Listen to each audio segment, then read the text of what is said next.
Oh, hi, podcast listeners. There's many ways you can listen to the Real Nerds podcast. You can subscribe on iTunes. You can also subscribe on Stitcher Radio. You want to send us a Twitter message? You can do that. It's so easy, at Real Nerds. Like us on Facebook, Real Nerds Podcast.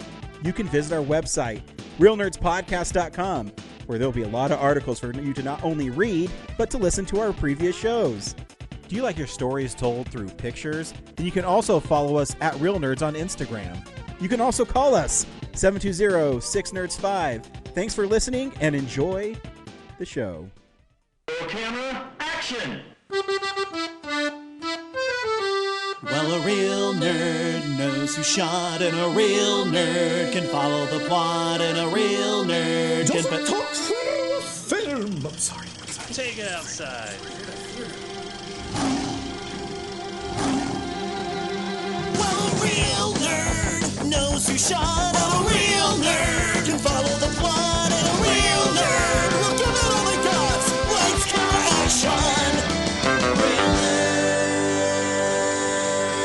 nerds. Welcome to Real Nerds Live at FanExpo 2025. I am Ryan, and I am joined by a young lady who actually came to our panel yesterday and is also a guest here at FanExpo.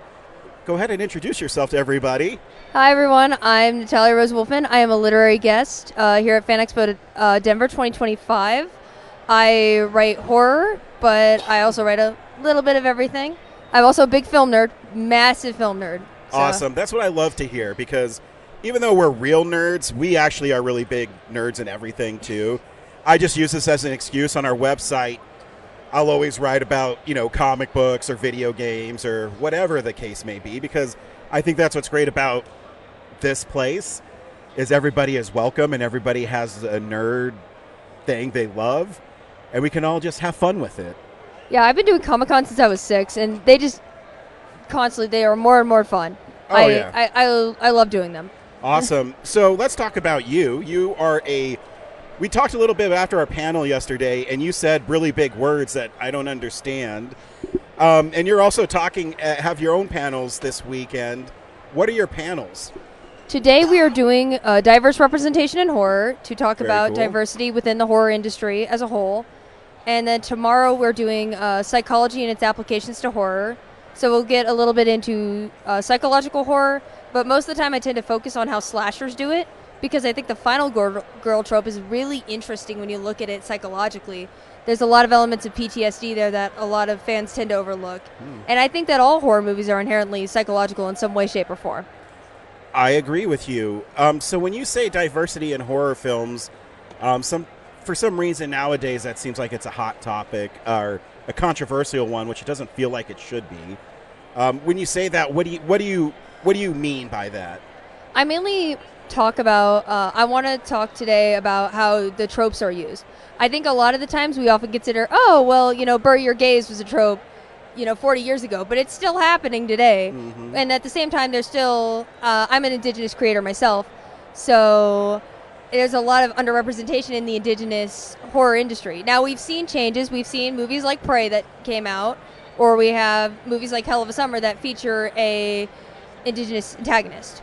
But at the same time, there's a lot that still needs to be done when you look at that industry and how that represents. So how do you think we get to a better representation for people that are underrepresented in not just horror, but pretty much any film? Because I think Indigenous people are very underrepresented in cinema as a whole. I think mainly we need to start just platforming more Indigenous creators. We need to start platforming more of these creators. I feel like Hollywood right now, it's a lot of remakes. I'm looking at Disney right now. It's a lot of remakes and sequels, and I know people have still been pushing, but there's a lot, especially in the indie filmmaking industry. We've seen A24 and Neon put out some incredible stuff in the last few years. I saw The TV Glow. It's got to be probably my favorite horror movie of all time. Really? Mm-hmm. Wow. All right. I know that's kind of a hot take for some people. It is a hot take, but it's okay. I always love saying movies, just like any form, whether it's literature, comics, art, it's interpretive. So what it means to one person might mean something completely different to another. And I think that's what's fascinating about what you're talking about, too, because you're talking about tropes in horror. And yeah, when you look at slasher films, the final girl, a lot of people point to Jamie Lee Curtis in Halloween, but it actually goes further back than that. I'm a firm believer that, Psycho has one, and even, I guess she's not really a final girl, but something like Night of the Living Dead, where, the girl at the beginning, or the woman at the beginning, is victimized, and she survives until the end, until the zombies pour in. Or in Dawn of the Dead, where the original, where they, the zombies overrun the mall, and then, the woman in that, she wants to be taught to be a pilot because she wants to fly the helicopter away, and the men don't want her to do it. It's so where do you think that trope comes from, and why do you think the final girl is something in horror films that's so unique? I think it's unique really in horror films because there's a lot of marginalization that's not often brought up in horror. I mean, starting as early as Mary Shelley's Frankenstein, it was always the outcast, the outsider, and at the same time, when you look at when these slasher films started arising, there were a lot of male-dominated industries. You didn't often see female representation, especially Last Man Standing in things like action films. So it kind of brought on that idea that, we can kind of change this. But I think, especially right now, we're starting to see kind of that shift more towards a gender-neutral final character. We've seen a lot more male final girls now, if that's the right word to say. I mean, I think it is, just because of there's a label associated with it. But you're right, whether it's something, recently like Heart Eyes that comes out, where, there's the final girl, but it's more about the relationship she developed with the final guy. And it seems, or in the new Screams, too, you have, the Jenna Ortega character and her sister, Melissa Barrera, but there's also another element to it. And I think that it helps, elevate horror in a way. I mean, I'm a fan of the 80s horrors. I love Friday the 13th. Oh, so am I. Big 80s. Just in general, 80s film. Yeah. So. And, even back then where it was a little more rigid in the roles that the genders played, I think films like Friday the 13th or Nightmare on Elm Street gave strong women characters a place where sometimes they weren't in dramas or comedies in the 80s. Yeah, I think that's one of the things that not many people talk about is that, they really did give a place. I'm a big 80s horror comedy I'm a big horror comedy person in general. I know it's I know that's one of the things. I always feel weird because I'm really into psychological horror and horror comedy, and it's two completely different ends of the spectrum. But I think you could still see the same elements throughout. I agree, but you get both out of it, because I agree. I interviewed Tom McLaughlin, who was the director of Friday the 13th Part 6, and he always talked about that people's natural instinct is to make people laugh. And if you can make people laugh while scaring them at the same time, there's an art to it. And I think people want that natural release of, you have a masked killer chasing you, but doesn't mean the characters aren't fun. And I think that's something that was really embraced in that movie and then kind of carried on in the slasher revival in the mid-90s, where it's we can have fun with this stuff, and it's fine. Yeah, that's where we got our parodies like Scary Movie, with the new Scary Movie coming out and all that. Mm-hmm. Yeah, and they're fun. I mean, I'm on board. I actually really miss spoofs because... Oh, I do too. Because there's something about dumb comedy that I think is so brilliant. And there's an art to it. One of my favorite moments in any comedy is Hot Shots Part 2. And Charlie Sheen is sitting down with one of his guys, and he's reading a book. And the guy says, what are you reading? And he says, I'm Great Expectations. Is it any good? It's not all I hoped for. It's the dumbest line, but it's said so sincerely that it just elevates the material. And I miss movies like that, where the situations are stupid, but the people treat the dialogue serious. Airplane, things like that. I think that's the best kind of movie. I'm a big Airplane nerd, and I just love 80s comedies. I feel like there was a lot more of that seriousness, especially if you look at things like Breakfast Club. You mess with the bully, gets a horn, and he turns around and has, the toilet paper hanging out. Exactly. We don't have. I feel like it's. I don't know how to say this, but I feel like I've spoken about this briefly with one of my friends. There's not really. I can't remember any notable horror comedies in the last 10 years. I mean, we just had Hell of a Summer come out, but we had that massive gap where there was really nothing.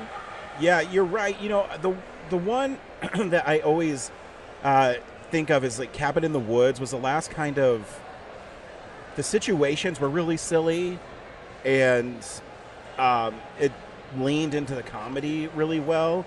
It helps with when the creators are Josh Whedon and Drew Goddard, but you know you want that stuff, because I'm also a big Buffy fan, and I and I try to tell everybody that the vampires and the monsters are cool, but I love the Scooby Gang. I love the interaction with them, and that's what you need in no matter what you do. I think the characters need to be relatable, and that's why I think comedy and horror work so well as a genre. Yeah, I definitely think so too. I think there's that like relatable aspect, especially when you're looking at going back to the diversity in horror. Horror has always been for marginalized. It's always been representative of the marginalized. I'm going on another podcast next week to talk about a sleepaway camp and its idea, because I think a lot of people consider, it's the transgender shock at the time, but at the same time, it's one of the first times we've had a main character that's transgender. So correct. I like to think of sleepaway camp as a double-edged sword, essentially. Yes, I agree. I became friends with Jonathan Tiersten, and he talks about it all the time that, when they were making that movie, I think he was 14 or 15 at the time. And he said, the director was well aware of what they were doing. And that's why I always call it the John Waters slasher, because I think there's this kind of surrealness to the beginning with the aunt, and then it devolves into this bullying of this girl, and the forced identity that she had because of a traumatic experience with her family that's super overlooked because of this shocking reveal that she has a penis, and you're supposed to be shocked by it, but when I see it, it kind of like breaks your heart, because it's a misgender representation of how people are treated and marginalized. And even before you knew that she was trans, she's being picked on, and you have to have Ricky, Jonathan Tiersten, come to her defense all the time. And it's a fascinating film, and I agree, because there is some problems with the reveal, but at the same time, if you extrapolate it all the way out and just isolate it, it's really about bullying and what it leads to and how it can damage someone's psyche, starting from when she's young to when she starts murdering people at camp. Yeah, and I think that's interesting, especially when you look at her PTSD. It wasn't the PTSD that caused it. It wasn't her gender that caused it. It was just pure hatred for the bullying. It was that simple. Exactly. And you're right. They miss, I think, sometimes the mark in that film. And, I mean, I'll always defend it, obviously, because I was a fan of it before I was friends with Jonathan. But when you hear the making and what went into the film, and the director and what he had envisioned, it's a really fascinating study. And for that film to kind of break through is kind of odd, because it's mean spirited too. There's no Ricky the cousin, he's funny, but there's not really fun to it. It's a really mean movie. Yeah, I definitely I enjoy the film personally. It's one of my favorites. Me too. That's why I think I saw the TV Glow, because it has those same underlying themes of gender within it. And as somebody who's outside of the gender binary, it's a lot of fun to finally get to see that in horror films, especially right now. Yeah. I feel like we really need that kind of representation in horror and just in general right now. But also, I love Sleepaway Camp. It's got one of my favorite kill scenes in it. I'm a sucker for the unique kills. The more unique, the better, in my opinion. So the kill in Sleepaway Camp that's your favorite, what is it?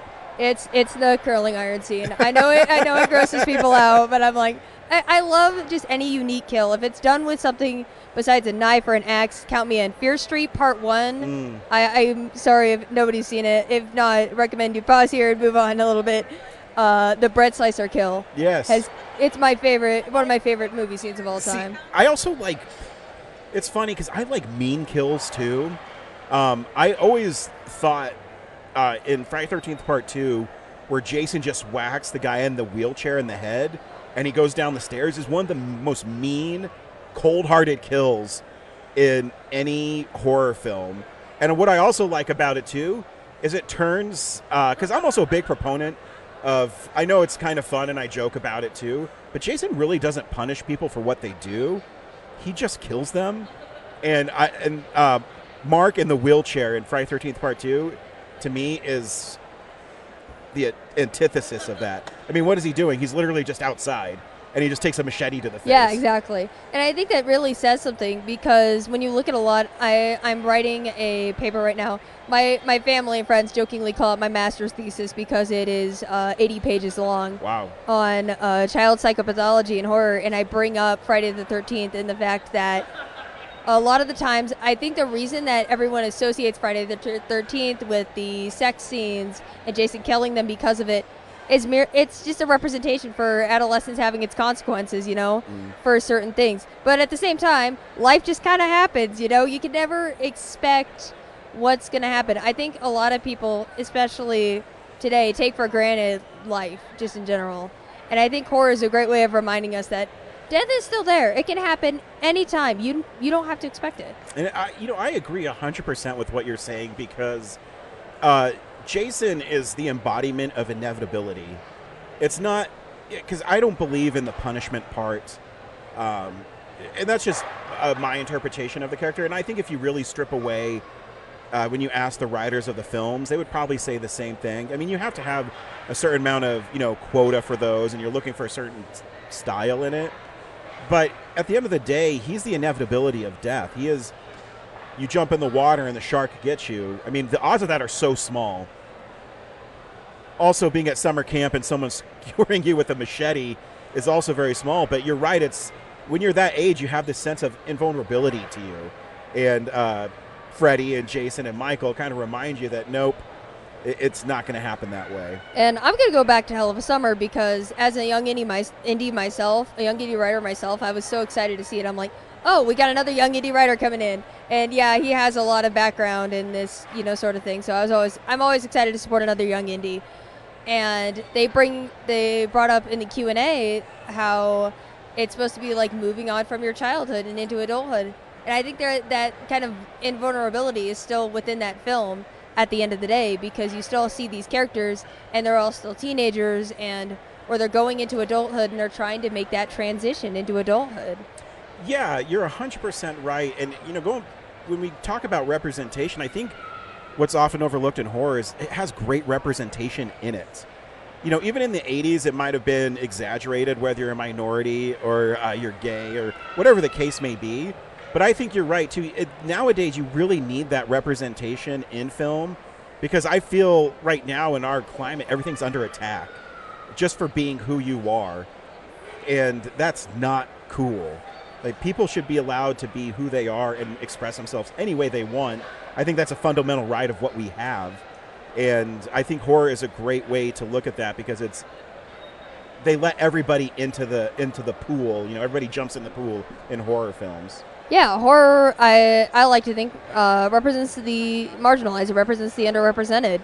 And I think, especially right now with Prey, I know they have I believe it is the subtitles or the dub is in Comanche, yep. which is an endangered language. Being indigenous myself, I am part of the Cherokee Nation, and I'm learning my language. And even still, you're looking at it, and even though we have a large tribe, not many people know the language. It's still considered an endangered language. So to get to see, this indigenous representation in these endangered languages coming more back in film. Yeah, and they really should be, because, even if you go back into history, one of the reasons America was so successful in World War II is they had the Navajo code talkers, because no one could decipher this language, and they knew they could, carry top secret stuff like that. And that's who we are as Americans. I mean, unfortunately, our history is littered with treating people poorly. And now, instead of embracing everybody's differences and helping lift them up, it seems like we're trying to push them further away. And I don't like that. I want to see representation. And you're right. Prey is a great gateway to watch a film about a strong young woman who doesn't follow conformity. And if you buy, you could probably stream it too, but I love physical media. So I have the Steelbook of Prey, and you can actually pick if you want it to be in Comanche or them speaking English. And what's really cool is they shot the film both ways. So you can enjoy it how it's supposed to be, or an actual real representation of it, or you can, Americanize it, however you feel.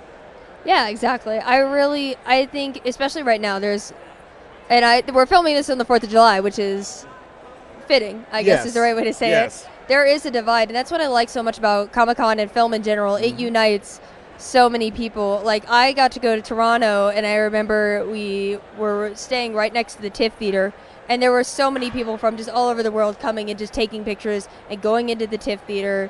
And I was so mad I didn't get to make it because I was working. And I was doing another convention in Toronto, so I'm hoping to get back in this year so I can go poke around. But I think there's just sort of a unity around film itself.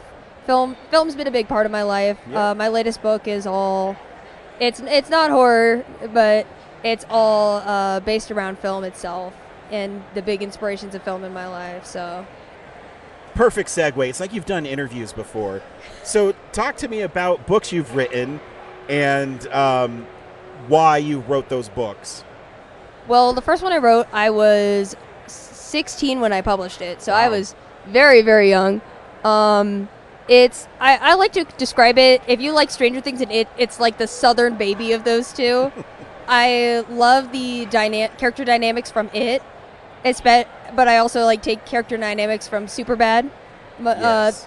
So two of my characters, Chris and Michael, they bicker a lot, and I like to think they're bickering the same way. They have the same relationship that Jonah Hill's character has with McLovin with the whole McLovin ID scene. Yes. I just rewatched Superbad, and how brilliant is that movie? It's incredible. It made the New York Times best movie of the decade, and it's deserved, in my opinion. Yeah. It's deserved. It's so funny you say it, because I recently watched it too, and I mean, we're huge fans of it. But it captures how I talked to my friends when I was in high school so brilliantly. You love your friends, but you give them so much shit for who they are, and you want to fuck with them constantly and tease them. And, it just goes back, when Jonah Hill is talking about Michael Cera's mom, about how beautiful she is and how jealous he was that he got to suck on her boobs. And you're just like, man, it's really crass, but I remember being that way when I was a teenager. You know? And even still, I'm a college student. I know people that talk like that, and I quote this in my book. I was walking through my student center one day, and there were two guys. They were having chow mein from the Panda Express, and they were talking about who got the better blowjob that night. And I was like, we're at lunch. It's noon in the middle of a Thursday. What are you doing? And it's in public, you know what I mean? And but I think when you're that young, you might not be so self-conscious about what's going on around you because you're so self-involved. And I think that movie does explore that so well, is because you realize that there is a world outside your circle and that maybe not everybody's on board with your shenanigans.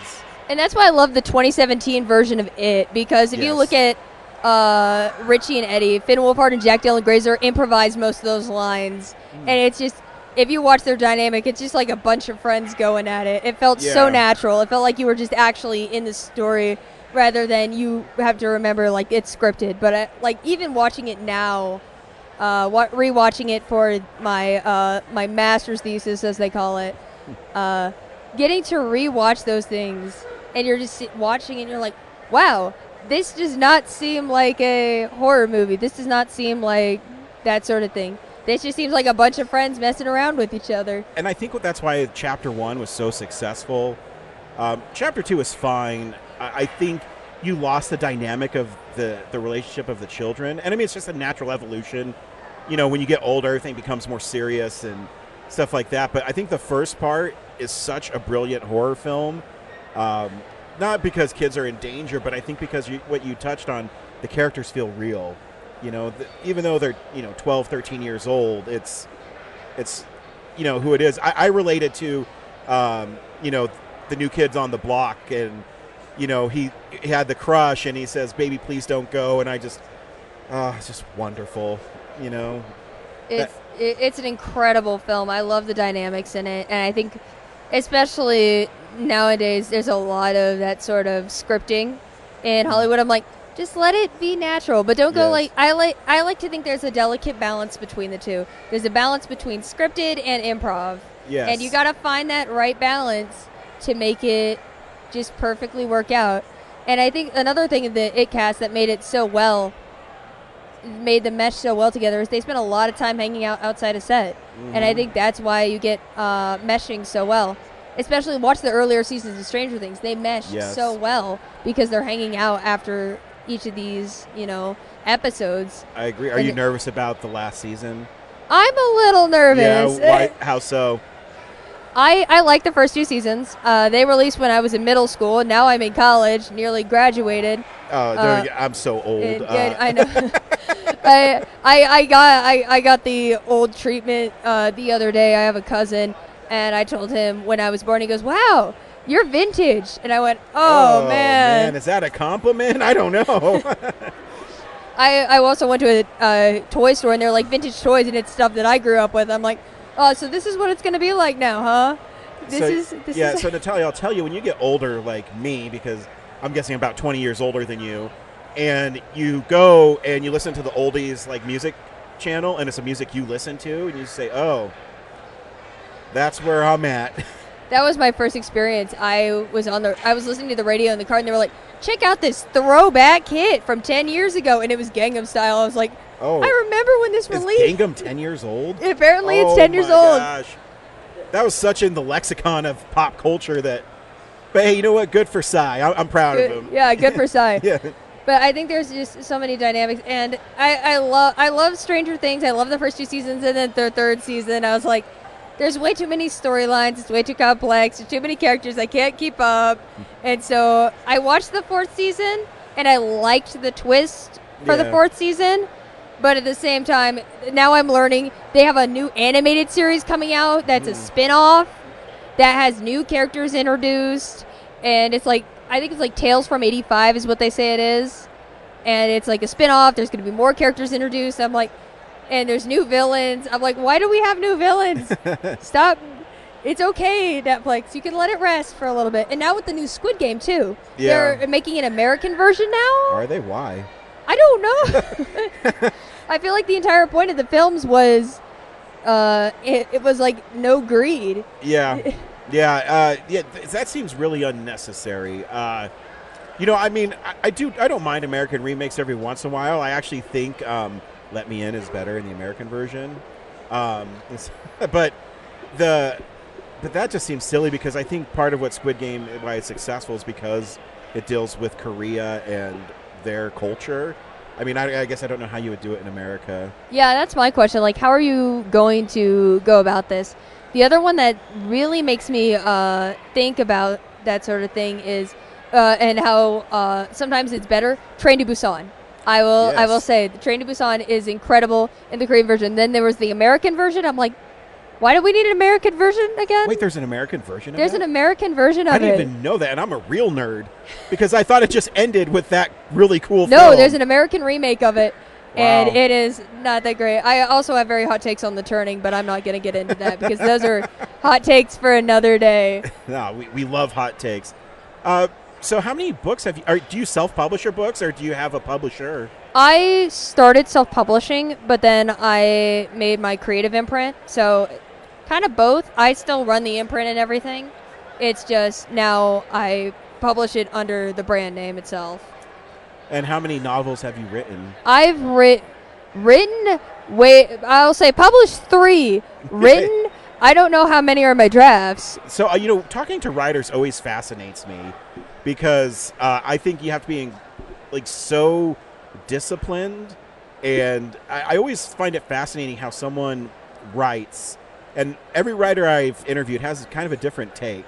Do you have your whole story planned out, or do you have a general idea, and then the characters take you in directions that surprise you? Little mixture of both. I like to plan myself. I like to be like, okay, here's what we're going to do, but then sometimes I go completely off the rails with it, you know. Story just takes a mind of its own.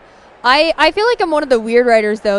I always hear writers like, oh, you need to read books, and I read books, but most of the time I read screenplays. I really like reading screenplays, so I'll watch a film, and then I'll find the screenplay and read through the screenplay and see how it's changed, what's improvised, that sort of thing.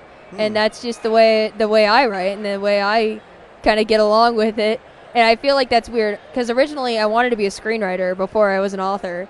But, you know, I think Finn Wolfhard said it best. It's hard to break into the industry as a young writer in itself because there's a lot of ageism that is not really often discussed. And so getting to create books, I was like, oh, okay, great gateway. And now it's just kind of devolved into my job. But I still read screenplays because the expositions are they paint a picture with very little words. And it's mostly dialogue. So a lot of my books are very dialogue focused to get more of that character building and more of those characters to make them seem more real. I like to think they play out like movies. Especially my latest one is a lot more movie kind of vibe.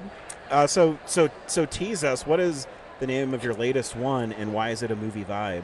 My latest one is named 16 millimeters after the film style because that is my favorite film style. Which should tell you a lot about how the film ties in. The original story of it, I was going through during my 21st birthday, I was going through a very traumatic situation. There was a lot going on in my life. I was going to see this movie, but I didn't have anyone to see it with. So I went to this little indie theater where I live, and I was there. I got a drink, and I went back, and I saw Saturday Night, the biopic, and just watching through it, I was like, maybe it was the alcohol talking. I don't know. But the cinematography just blew my mind. It was so incredible. I'm like, what film style is this? And then I left the theater, and because I looked outside of the gender binary, and even though the area I live in is pretty accepting, there was somebody that yelled some pretty hateful things my way. Oh. And I was like, oh. And so I was just like, I was more like, what just happened? Yeah. You know, I'm just walking back to my car, and I got home that night, and I'm like, you know, I have so much going on right now, so I just started writing it down to make this story, and I just developed these characters, and it turned out into its own thing. And in my head, it plays out like a movie. It was originally supposed to be a movie script, but then it just kind of turned into a book itself. But it plays out like a movie. So the chapters some are long, some are short, like movie scenes. They cut back and forth. There's a lot of movie references. I reference CRT screens, which I feel like nobody knows what that is anymore. I feel weird because I'm very into the 60s to 80s time period. And it's like, oh yeah, I'm a fan of the Beatles, you know, and I know all this stuff about the Beatles. And while the Beatles are popular, then I mention a band like the Sparrows or Beastie Boys, and nobody has, or even Duran Duran for a little bit. Now Duran Duran is coming back, and Depeche Mode's coming back too. And I was like, I listened to them years ago, and when I told people Depeche Mode, they're like, who's that? Like, I don't know who Depeche Mode is. Wow. You know, I think that is, by the way, your book sounds awesome. And it seems like you find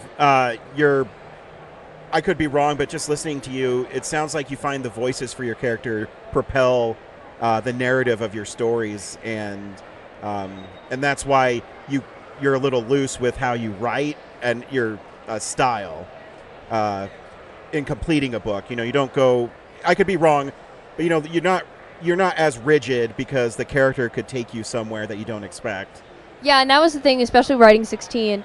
I was working on schoolwork at the same time, and I was writing this for a class as well because I was like, oh, I'll get it done for the class.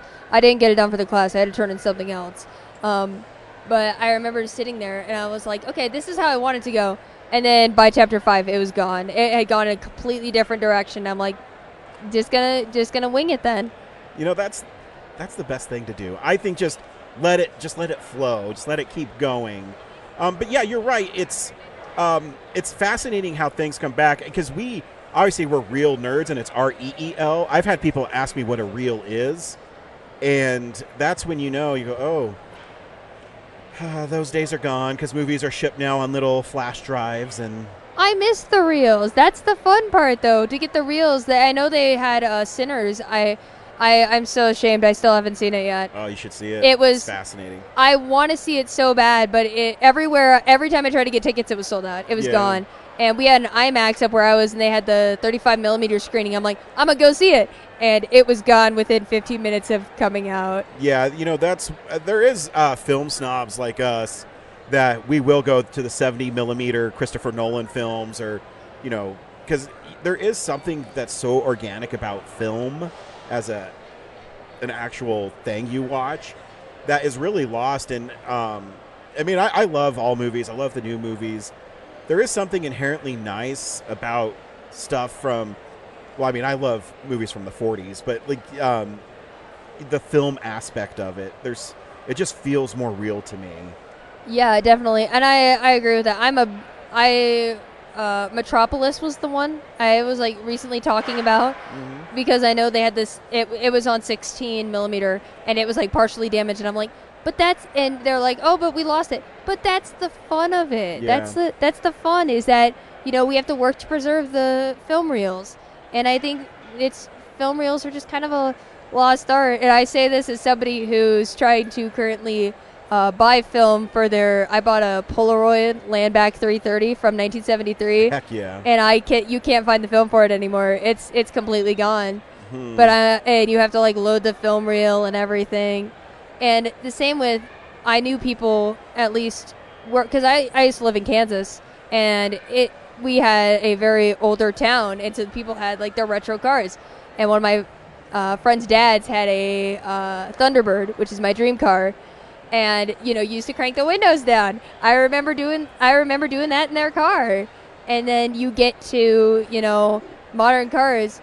I saw a video the other day that was different generations in a Gen X, in my generation, Gen Z. You put your hand your pinky and your thumb out, put it up to your ear. But these new kids are just putting their full hand up, like it's a iPhone.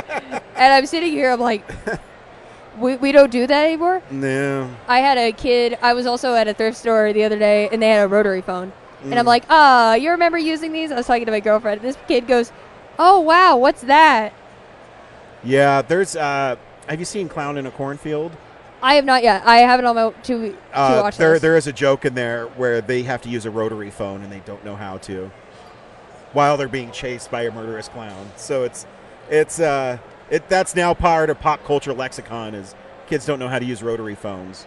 I mean, they're right. I feel like there's a lot of just lost things, even in arcades, too. Yes. I love my 80s arcade. I love my dead malls. I will go find little dead malls. I know a lot of... the one that is... There's one near where I live. It's run by the same company that runs... the one that Stranger Things was filmed in, Greenwich Plaza.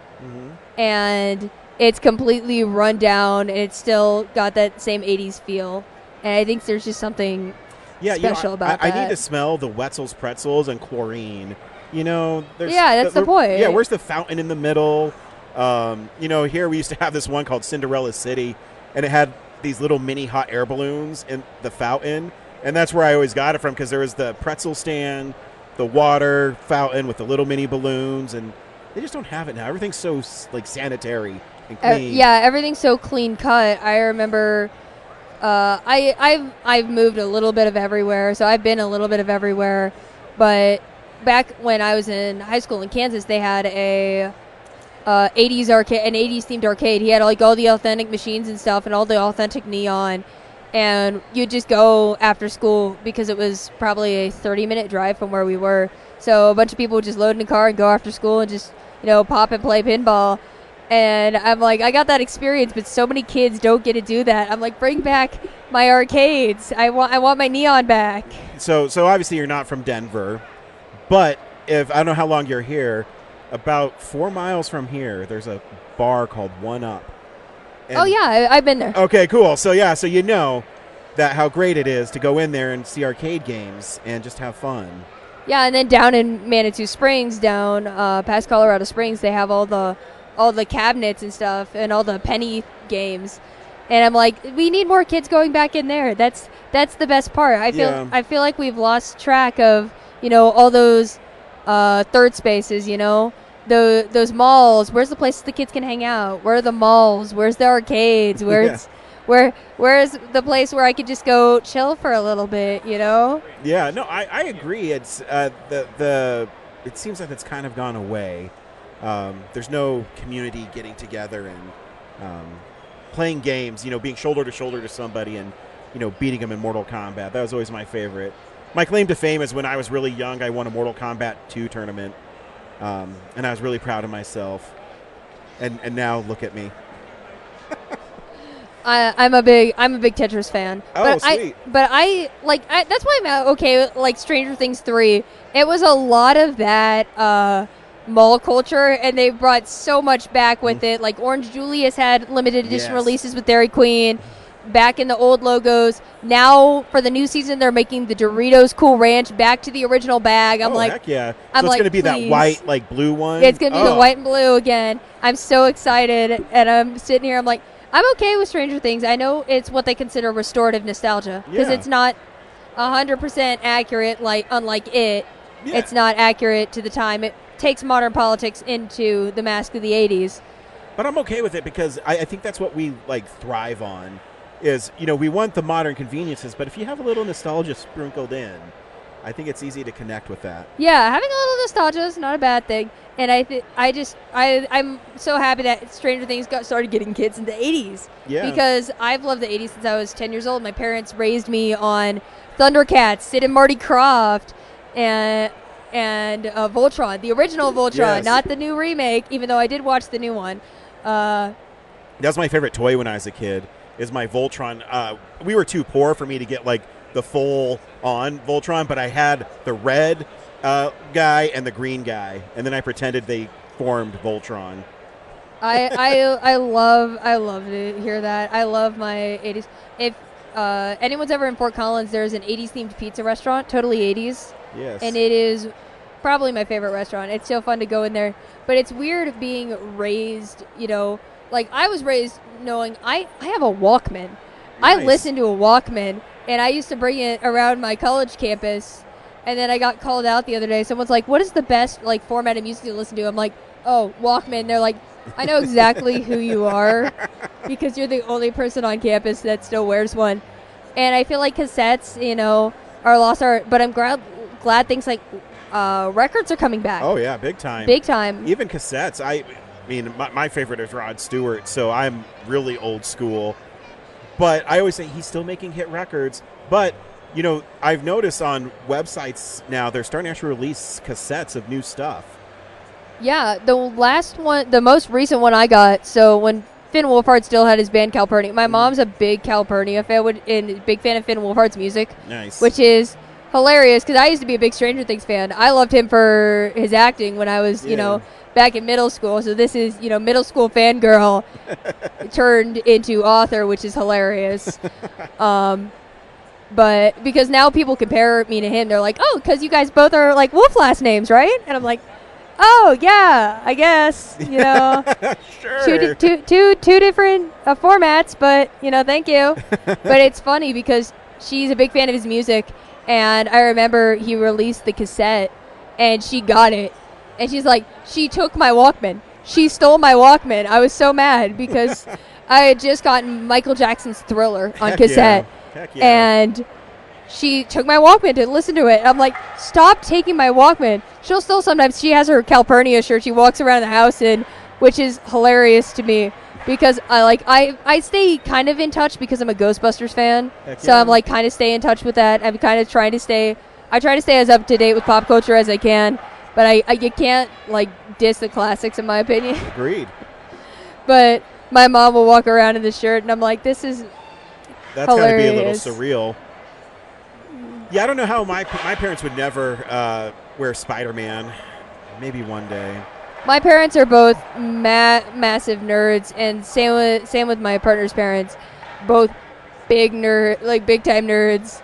And so I'm like, my dad is coming to con. He should be here like soon. I don't know when he's gonna arrive, but he's like, I'm coming to con today. And one year I was presenting at FanExpo Dallas. Mm-hmm. He cosplayed Nate Drake from Uncharted. Yes. He's a big Uncharted fan, Assassin's I like Creed. your dad already. He's a history buff. He's Love your dad into already. all of that, and then he's the one.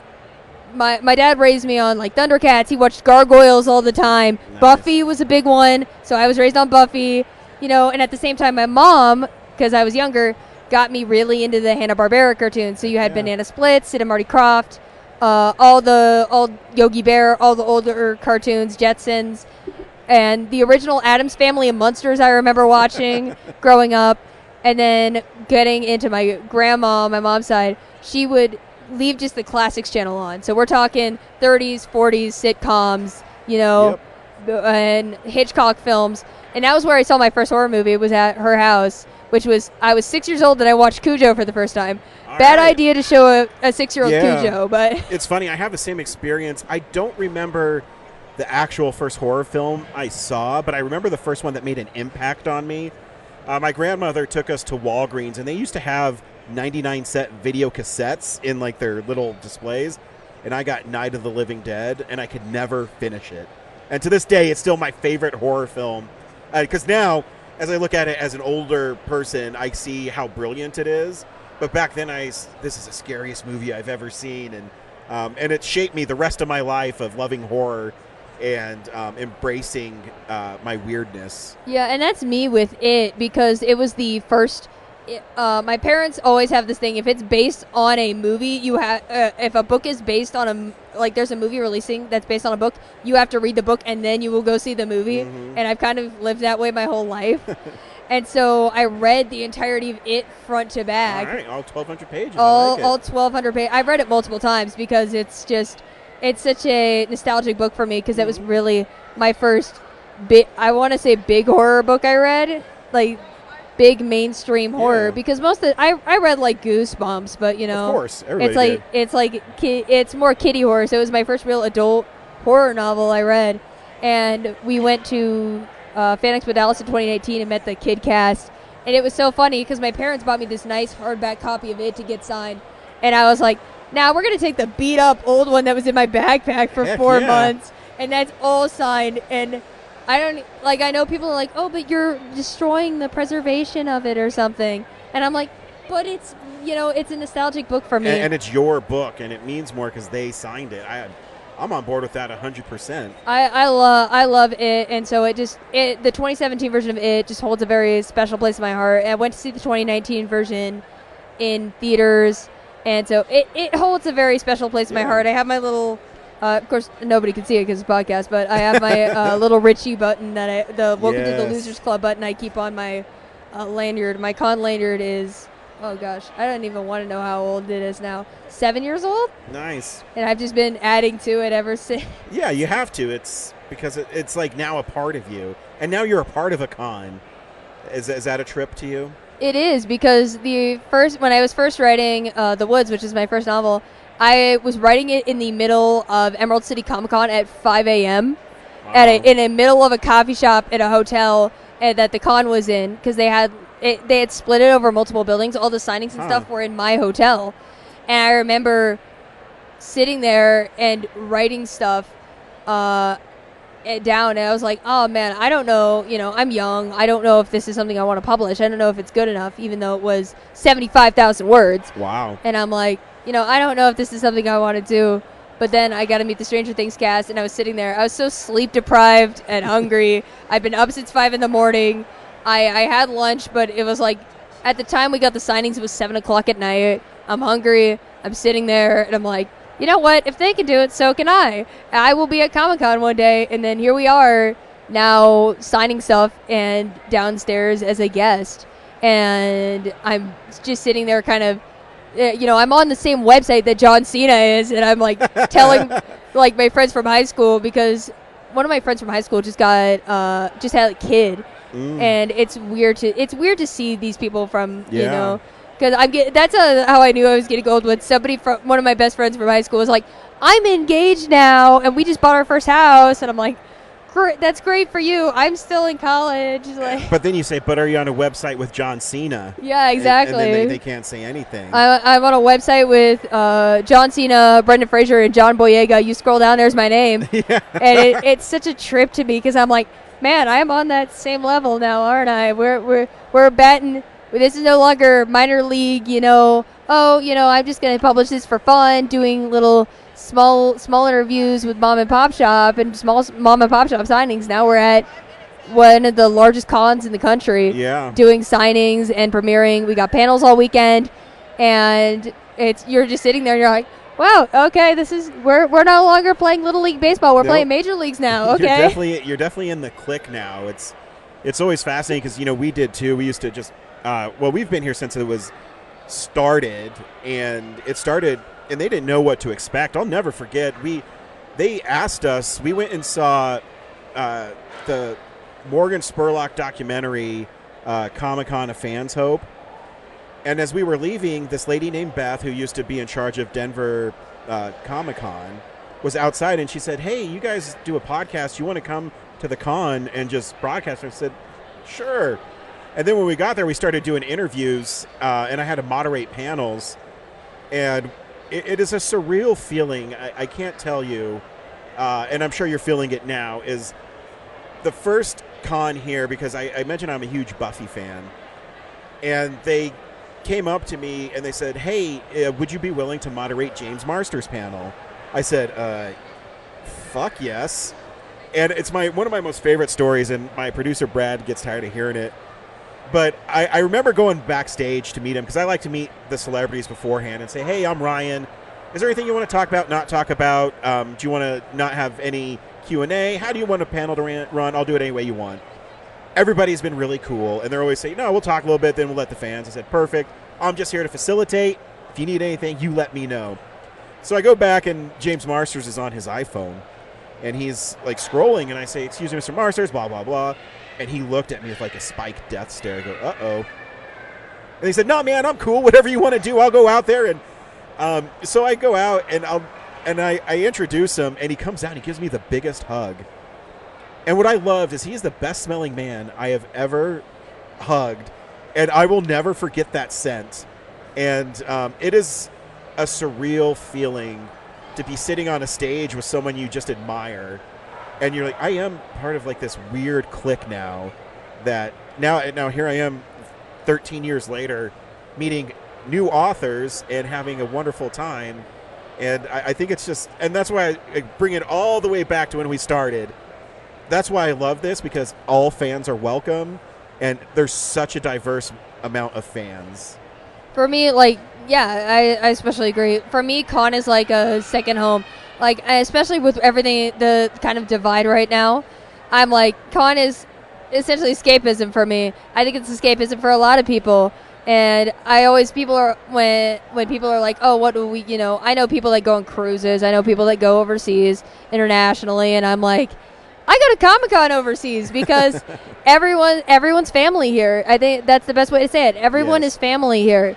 You know everybody. You know everything. And that's kind of where I'm at. It's I don't know you, but we're gonna be best friends now. Yeah, I feel you. You get to know people. Even we were leaving yesterday, and they were lying down the tape, and we were just talking to these random people next to us. And I think there's just, especially if you're an introvert, because I'm pretty introverted when I'm not here and working. When I'm not in, I like to think I have two different modes. I'm very extroverted, but then when I'm in work mode, I'm very extroverted. But when I'm home, I am curled up in my bed in sweats, writing, and I will not touch.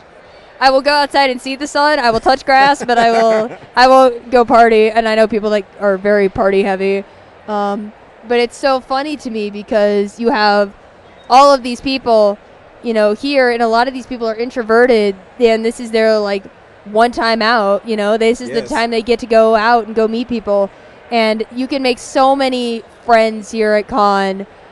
And I think that it's so wonderful just to meet so many people. Some of my best friends, author friends I've made, have been at conventions, and it's just like family. I try to keep it and I like to tell people, I try to keep it as down to earth as possible whenever I meet people. Like fans. I met a fan yesterday, and I'm just sitting there, and I'm like, you're human. We can just have a conversation. I'm not gonna bite. Totally. I'm not, super big. I'm not big celebrity. I'm not gonna sit here and go, oh my God, it's so and so. And I've gotten to that point. Same with celebrity meetings. I've gotten to the point where I'm like, I'm batting the same league, man. I get it. Yeah. I really do. Yeah, and I think that's why I was so successful as a moderator. Is everybody's the same. It's cool, I agree. So, thank you for your time. Before we let you leave, though, we really want our listeners to know where we can find you, where we can buy your books, and anything else you have on the pipeline that you would like to share. Well, if you guys are at FanExpo, which is going on right now, there's a lot of people walking by. I know, it's really weird when they stare at you, huh? Yeah, they're just kind of watching me very intently. Yeah, every year when I do interviews, people walk by, and it feels like they want to say something to you, but I think they're just interested in that we're interviewing. But yeah, it's kind of unusual. Yeah, so we'll be at FanExpo. We're down in the Book Nook, which is in the Mile High Ballroom. Otherwise, you can find my books on Amazon. And if you want, my social media platforms, I use the same tag on all of them. It's at @NR_Wolfman. I'm on Slasher, which is the big horror one, the big horror platform. I'm on Instagram.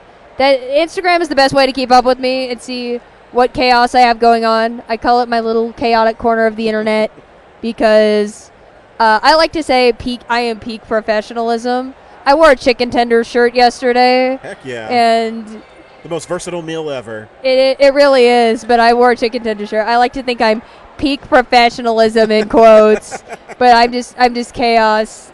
I keep joking that they shouldn't have given me the power of being a guest here because I'm just going to use it to mess around. Do it. Thank you so much for stopping by. Thank you for your time, and thank you.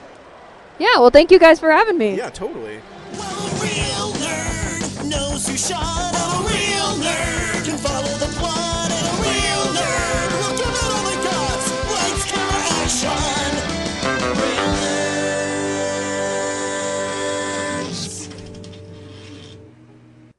Thanks for listening to Real Nerds Podcast, a Nebulous Visions production. Stream or download episodes, read articles at realnerdspodcast.com. Stream us on Apple or Google Podcasts, Stitcher, Spotify, or iHeartRadio. Follow us on Facebook, Real Nerds Podcast, Twitter and Instagram @Real Nerds.